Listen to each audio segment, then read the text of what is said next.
ఈ రోజే డౌన్లోడ్ చేయండి. మీ ఫేవరెట్ షోస్ చూడండి. ఈ టైంలో పూలు పెట్టుకున్నావు? నేను పెట్టుకోలేదు పూరి, మీ అన్నయ్యే పెట్టాడు.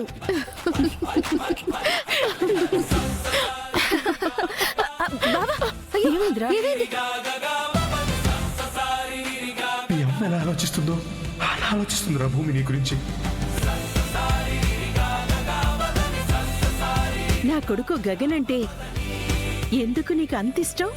చిన్నప్పుడు మా అమ్మ నన్ను కని బొమ్మల ఫ్యాక్టరీ నుండి బయటికి విసిరేసింది అత్తయ్య. అప్పుడు నన్ను కాపాడింది బావే అత్తయ్య.